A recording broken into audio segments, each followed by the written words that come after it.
पूरा झुमत जमाना काहे देत बड़ धाका हो। आज करो जनी मना पूरा झुमत जमाना काहे देत बड़ धाका हो। हम छोड़ब पराका हो दूर हट होने काका हो। हम छोड़ब पराका हो दूर हट होने काका हो।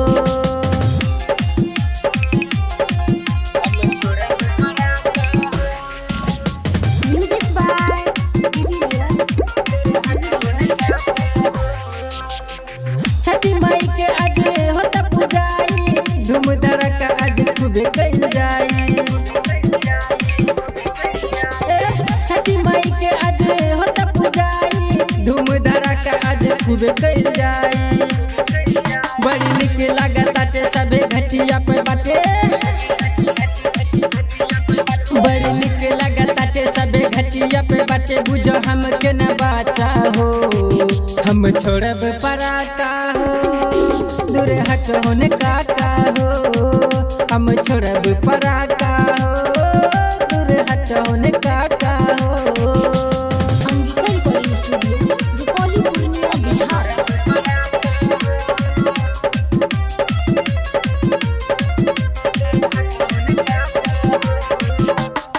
रह बना के तनी कटह दूरी धलही ना त धोतिया में चुर छुरी।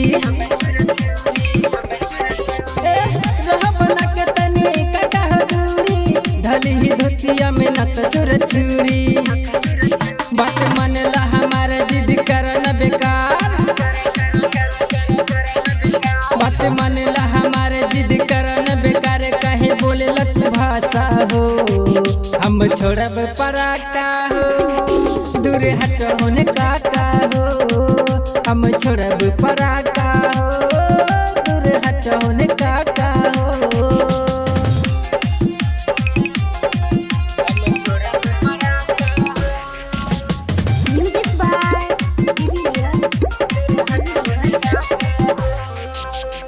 राजेश के बम्बई लगत डेंजर नगिनी छाप लेके अइले नरेंद्र।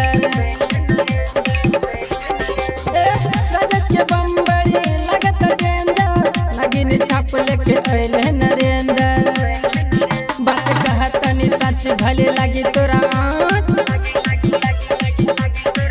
बात कहतनी सच भले लगी तोरा आँच। मनीष होई नहीं घाटा हो। हम छोड़ब पराका हो दूर हट होने काका हो। हम छोड़ब पराका हो दूर हट होने काका हो। Angika recording studio Rupauli Purnia Bihar.